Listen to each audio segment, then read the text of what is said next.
ഇറാനുമായി ബന്ധപ്പെട്ട വിഷയം ഇന്ന് അന്താരാഷ്ട്ര മേഖലയിൽ ഏറ്റവും കൂടുതൽ ചർച്ച ചെയ്യുന്നത് എന്തുകൊണ്ടാണ് ഇറാൻ അമേരിക്കയെ ഭയക്കാത്തത് എന്നുള്ളതാണ്.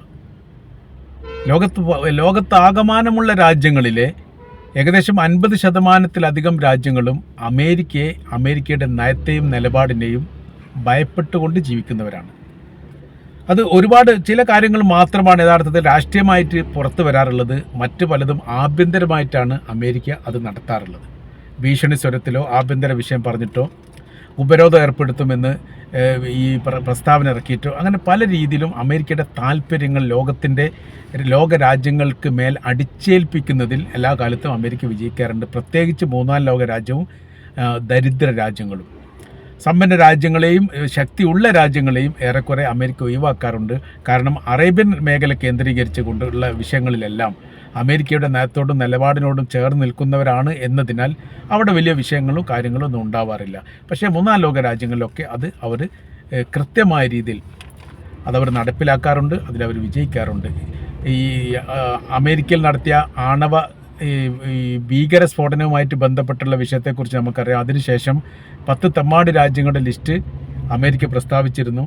ആ പ്രഖ്യാപനത്തിൽ ഇറാനും കൊറിയ ഒഴികെ ഈ 2 രാജ്യം ഒഴിച്ച് ബാക്കി 8 രാജ്യങ്ങളിലും ഭരണകൂടത്തെ അട്ടിമറിക്കുകയോ അസ്ഥിരത ഉണ്ടാക്കുകയോ ഭരണാധികാരികളെ തൂക്കിലേറ്റുകയോ വെടിവെച്ച് കൊല്ലുകയോ എന്തെങ്കിലും ഒരു പ്രവൃത്തിയൊക്കെ അമേരിക്ക ചെയ്ത് കൂട്ടിയിട്ടുണ്ട്.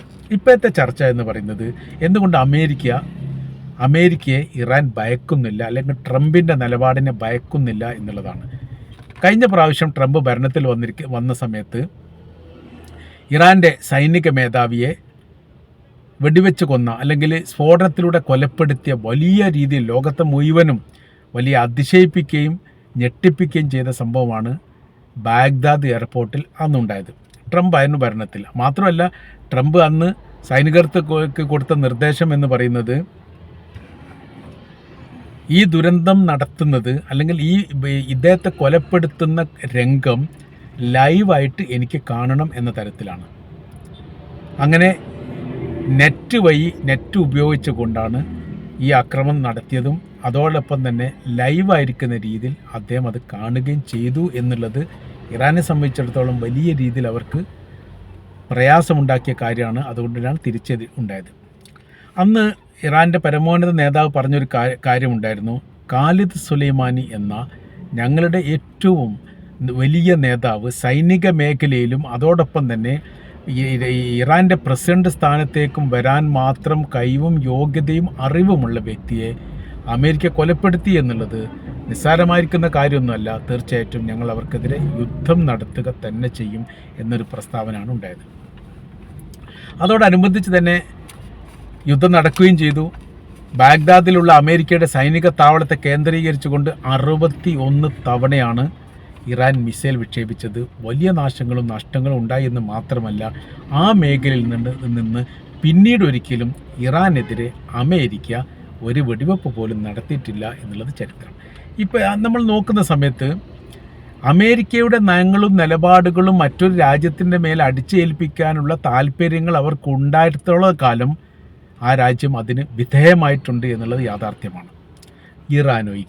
ഇറാനിലേക്ക് വരുന്ന സമയത്തുള്ള വിഷയം എന്ന് പറഞ്ഞാൽ ഇറാൻ അതിനെ പ്രതിരോധിച്ചു നിർത്തുന്നു. കാര്യം അവർ പറയുന്നത് അമേരിക്ക എല്ലാ കാലത്തും ഇറാൻ്റെ ശത്രുവാണ്, ഇസ്രായേലും അങ്ങനെയാണ്.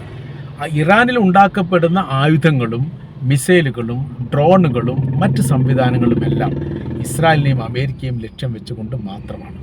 അതുകൊണ്ട് അവരുടെ ആയുധത്തിന് വലിയ രീതിയിലുള്ള ശക്തിയും മൂർച്ചയും ലക്ഷ്യത്തിലെത്താനുള്ള കഴിവും കരുത്തുമുണ്ട് എന്നുള്ളത് പല യുദ്ധങ്ങളിലും തെളിഞ്ഞതുമാണ്.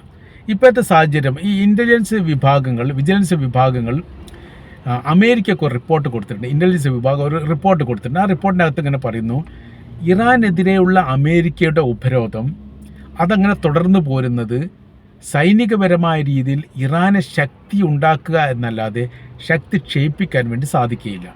ഉപരോധമാണ് അവർക്ക് ആയുധ നിർമ്മാണത്തിന് സഹായം നൽകുന്നത്.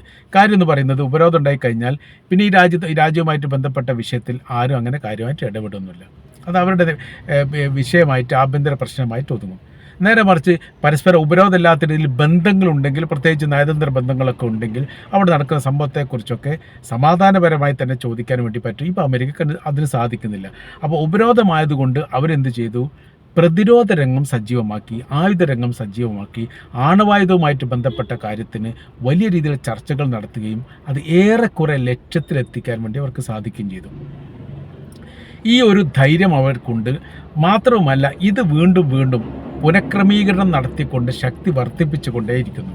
അതില്ലാതാവണമെങ്കിൽ ഇറാനെതിരെയുള്ള അമേരിക്കയുടെ ഉപരോധം പിൻവലിക്കണം എന്നുള്ളതാണ് ഈ അന്വേഷണ വിഭാഗം അമേരിക്കയുടെ സർക്കാരിന് റിപ്പോർട്ട് സമർപ്പിച്ചത്. എന്നാൽ പെട്ടെന്നൊരു സുപ്രഭാതത്തിൽ ഉപരോധം പിൻവലിച്ചാൽ അതിൻ്റെ വലിയ നാണക്കേട് അമേരിക്കക്കുണ്ടാവും എന്നതിൻ്റെ അടിസ്ഥാനത്തിലാണ് അവർ ചർച്ചയിലേക്ക് കാര്യങ്ങൾ എത്തിക്കുന്നത്. 6 വട്ടമെങ്കിലും ഇപ്പോൾ ചർച്ച നടത്തി അമേരിക്കയും ഇറാനും തമ്മിൽ. ഇറാൻ പറയുന്ന നിലപാടിൽ അവർ ഇപ്പോഴും പിന്നോക്കം പോയിട്ടില്ല. ഞങ്ങളുടെ ശാസ്ത്രജ്ഞന്മാർ വലിയ രീതിയിലുള്ള പരിശോധനയും പരീക്ഷണവും നടത്തിയതിൻ്റെ അടിസ്ഥാനത്തിലാണ് ഈ പറയപ്പെട്ട ആണവായുധവുമായിട്ട് ബന്ധപ്പെട്ട കാര്യങ്ങളും ആയുധങ്ങളുമായിട്ട് ബന്ധപ്പെട്ട കാര്യത്തിലൊക്കെ ഒരു വലിയ മുന്നേറ്റം ഉണ്ടാക്കാൻ വേണ്ടി സാധിച്ചത്. അത് പെട്ടെന്നൊരു സുപ്രഭാതത്തിൽ അത് ഒഴിവാക്കുക എന്ന് പറഞ്ഞാൽ അസാധ്യമായിരിക്കുന്ന കാര്യമാണ്.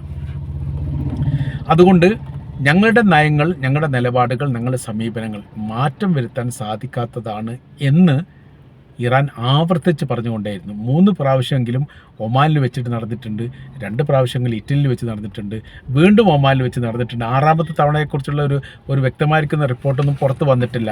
നടന്നിട്ടില്ല എന്നുള്ള ഒരു റിപ്പോർട്ടും ഇതിനിടയിൽ വന്നിരുന്നു, എന്നാൽ നടന്നിട്ടുണ്ട് എന്നും പറയുന്നു. ഏതായിരുന്നാലും ഈ ചർച്ചകളൊക്കെ നടക്കുന്ന സമയത്ത് നയങ്ങളും നിലപാടുകളും വളരെ കൃത്യവും വ്യക്തമായ രീതിയിൽ അമേരിക്ക പറയാറുണ്ട്. അത് ഈ ഉപരോധം ഞങ്ങൾ പിൻവലിച്ചു തരും, സാമ്പത്തികപരമായിട്ട് സഹായം നൽകും, പകരം എന്ത് ചെയ്യണം, ആണവായുധവുമായിട്ട് ബന്ധപ്പെട്ട ഒരു മേഖല സ്പർശിക്കാൻ പാടില്ല, അതെല്ലാം ഞങ്ങളുടെ നിയന്ത്രണത്തിലേക്ക്, ഞങ്ങളെന്ന് വെച്ചാൽ അതിൻ്റെ IAEAയുടെ നിയന്ത്രണത്തിലായിരിക്കും, അത് UN സഭയുടെ നേതൃത്വത്തിലേക്ക് അത് മാറ്റിക്കൊണ്ട് അതിനനുസരിച്ച് നീങ്ങാന്നൊക്കെ പറയുന്നുണ്ട്. അപ്പോൾ ആ സമയത്തൊക്കെ അവർ പറയുന്നു സമാധാനപരമായിരിക്കുന്ന വൈദ്യുത ഉപയോഗത്തിന് വേണ്ടി ആണവായുധം ഉപയോഗിക്കുക എന്ന് പറഞ്ഞാൽ, അല്ലെങ്കിൽ ആണവായുധത്തിൻ്റെ സംവിധാനം ഉപയോഗിക്കുക എന്ന് പറഞ്ഞാൽ അത് എല്ലാ രാജ്യങ്ങളും, പരമാവധി രാജ്യങ്ങളൊക്കെ ഉപയോഗിക്കുന്നതാണ്. തങ്ങളുടെ രാജ്യത്ത് മാത്രം ഉപയോഗിക്കാൻ പറ്റില്ല എന്നുള്ളത് അമേരിക്കയുടെ നയങ്ങളും നിലപാടും അംഗീകരിക്കാൻ വേണ്ടി സാധിക്കില്ല. ഏറ്റവും ഒടുവിലായിരിക്കുന്ന അവസാനത്തെ ഭാഗം ഇറാൻ അവസാനിപ്പിക്കാറുള്ളത് ഇങ്ങനെയാണ്: ആണവായുധ പരിശോധനകളും അതുമായി ബന്ധപ്പെട്ട കാര്യങ്ങളും നിർബന്ധമായ രീതിയിൽ ഈ പറയപ്പെട്ട IAEA ഇൻ്റർനാഷണൽ അറ്റോമിക് ഏജൻസി വിഭാഗത്തിന് വേണമെങ്കിൽ ഞങ്ങൾ കാണിച്ചു കൊടുക്കാൻ തയ്യാറാണ്. പക്ഷേ സമാനമായിരിക്കുന്ന പ്രവൃത്തികൾ ഇസ്രായേൽ ചെയ്യുന്നുണ്ട്. അതിനെക്കുറിച്ച് മൗനം പാലിച്ചുകൊണ്ട് തങ്ങളുടെ രാജ്യത്തെക്കുറിച്ച് മാത്രം സംസാരിക്കുന്ന ഉചിതമല്ല എന്ന് പറയുന്ന സമയത്താണ് യഥാർത്ഥത്തിൽ ഈ ചർച്ചാ സംബന്ധമായിരിക്കുന്ന കാര്യങ്ങളൊക്കെ അവസാനിക്കാറുള്ളത്, അല്ലെങ്കിൽ വഴിമുട്ടിപ്പോകാറുള്ളത്. ഏറ്റവും ഒടുവിൽ ഇറാൻ ഇടുന്ന തുരുപ്പ് ഷീട്ടാണ് ഇസ്രായേലിൻ്റെ ആണവായുധം എന്ന് പറയുന്നത്. അപ്പോൾ അമേരിക്കയെ സംബന്ധിച്ചത് അവർക്കൊന്നും പറയാനുണ്ടാവാത്തൊരു സ്ഥിതി വരും. കാര്യം എന്ന് പറയുന്നത്, ആണവായുധം നിർമ്മിക്കുന്നത് മാനവ ജീവൻ്റെ ഭീഷണിക്ക് ഉതകുന്ന രീതിയാണ്, അല്ലെങ്കിൽ മാനവ വിഭാഗത്തിൻ്റെ ജീവനെ ഭീഷണിപ്പെടുത്തും, വലിയ നാശങ്ങളും നഷ്ടങ്ങളും ഉണ്ടാവും, തലമുറയെ പോലും ബാധിക്കുന്ന രീതിയിലേക്ക് കാര്യങ്ങൾ എത്തും. അതൊക്കെ യാഥാർത്ഥ്യം, സത്യം തന്നെയാണ്. അപ്പോൾ അതില്ലാതാക്കുക എന്നുള്ളത് തീർച്ചയായിട്ടും അനിവാര്യമായിരിക്കുന്ന കാര്യമാണ്. 2ാം ലോക യുദ്ധത്തോടു കൂടി UN സഭ വലിയ സജീവത വന്ന സമയത്ത് പ്രത്യേകമായി ഉണ്ടാക്കിയിരിക്കുന്ന കരാറിൽ തന്നെ ആ കാര്യങ്ങൾ പറയുന്നുണ്ട്. ആണവായുധങ്ങൾ നിർമ്മിക്കുന്നത്, അതിനനുകൂലമായിരിക്കുന്ന സമീപനങ്ങൾ എടുക്കുന്നത്, അതിൻ്റെ സൗകര്യത്തിനനുസരിച്ചുള്ള മറ്റ് നീക്കുപോക്കൾ നടത്തുന്നത് സർവ്വവും തെറ്റാണ്. അത് അംഗീകരിക്കാൻ വേണ്ടി പറ്റില്ല. ഏകോപനത്തോടു കൂടി തന്നെ അതിനെ എതിർക്കണം എന്നൊരു കരാർ വ്യവസ്ഥയുണ്ട്. അങ്ങനെ ഒരു ഏകോപനമൊന്നും ഉണ്ടായിട്ടില്ല. കാരണം അമേരിക്കയുടെ കയ്യിലുണ്ട്, റഷ്യയുടെ കയ്യിലുണ്ട്, ലോകത്തിലെ പരമാവധി രാജ്യങ്ങളുടെ കയ്യിലൊക്കെ ആണവായുധമുണ്ട്. അതിനെ ഇല്ലാതാക്കാൻ വേണ്ടി UN സഭയ്ക്ക് യഥാർത്ഥത്തിൽ സാധിക്കില്ല എന്നുള്ളത് ഉറപ്പാണ്. ഇപ്പോഴത്തെ സാഹചര്യം എന്ന് പറയുന്നത് അമേരിക്കയെ ഭയപ്പെടുന്ന തരത്തിൽ മുൻപുള്ള ഭയപ്പാടൊന്നും യഥാർത്ഥത്തിൽ ഇപ്പോൾ ലോക രാജ്യങ്ങൾക്ക് അമേരിക്കയുടെ ശക്തിയുമായിട്ട് ബന്ധപ്പെട്ട് ഇല്ല എന്നുള്ളതാണ് അതിൻ്റെ യാഥാർത്ഥ്യം. അത് അവർ നിരന്തരം തോറ്റുകൊണ്ടേയിരിക്കുന്നു. ഇസ്രായേലിന് വേണ്ടിയാണ് പണിയെടുക്കുന്നത് അമേരിക്ക എങ്കിലും യഥാർത്ഥത്തിൽ തോൽക്കുന്ന ഇസ്രായേലല്ല, അമേരിക്ക കൂടി തോൽക്കുന്നു, അല്ലെങ്കിൽ ഏറ്റവും കൂടുതൽ തോൽവി നടക്കുന്നത് അമേരിക്കയുമായി ബന്ധപ്പെട്ടാണ്. അത് ചെങ്കടലുമായി ബന്ധപ്പെട്ട വിഷയത്തെക്കുറിച്ച് ഈ ഒരു റിപ്പോർട്ട് തന്നെ തയ്യാറാക്കിയിട്ട് അമേരിക്കയുടെ പാർലമെൻറ്റിൽ അത് അവതരിപ്പിച്ചിട്ടുണ്ട്. നമ്മൾ എന്തുകൊണ്ട് തോറ്റു എന്നുള്ളതാണ് അതിൻ്റെ ഹെഡ്ലിങ്. അതിൻ്റെ കുറഞ്ഞൊരു ഭാഗം മാത്രമാണ് ന്യൂയോർക്ക് ടൈംസ് തന്നെ പുറത്തു വിട്ടത്. പ്രധാനമായിരിക്കുന്ന കാര്യങ്ങളൊക്കെ രഹസ്യമായ രീതിയിൽ സൂക്ഷിക്കപ്പെട്ടിട്ടുണ്ട്. ആ റിപ്പോർട്ടിൻ്റെ ഭാഗം തന്നെ പുറത്തു വിട്ടിട്ടില്ല. നമ്മൾ എന്തുകൊണ്ട് തോറ്റു എന്നുള്ളതിൻ്റെ അതിനെക്കുറിച്ചുള്ള ഒരുപാട് വിശദീകരണത്തിൻ്റെ ഭാഗത്ത് പ്രത്യേകമായ രീതിയിൽ പറയുന്നത് ശത്രുപക്ഷത്തിൻ്റെ ശക്തിയെക്കുറിച്ചും ആയുധത്തെക്കുറിച്ചും അതിൻ്റെ ബലത്തെക്കുറിച്ചും ഉപയോഗിക്കുന്ന സൈനികരുടെ ബുദ്ധിപരമായിരിക്കുന്ന നീക്കത്തെക്കുറിച്ചും കൃത്യമായ രീതിയിൽ മനസ്സിലാക്കാൻ നമ്മൾക്ക് സാധിക്കാതെ പോയി. അതാണ് ഇതിലെ ഏറ്റവും പ്രധാനമായിരിക്കുന്ന ഒരു ചോദ്യത്തിന് ഉത്തരം എന്ന രീതിയിലുള്ള കാര്യങ്ങൾ പോകുന്നത്. മാത്രമല്ല, അവർ ഉപയോഗിക്കുന്ന ആയുധങ്ങളെ പ്രതിരോധിക്കാൻ നമ്മുടെ കൈവശത്തിലുള്ള പ്രതിരോധ സംവിധാനങ്ങൾ ശത്രുപക്ഷത്തിൽ നിന്ന് ഉപയോഗിക്കുന്ന ആയുധങ്ങളെ പ്രതിരോധിക്കാൻ മാത്രം ബലമുള്ളതല്ല.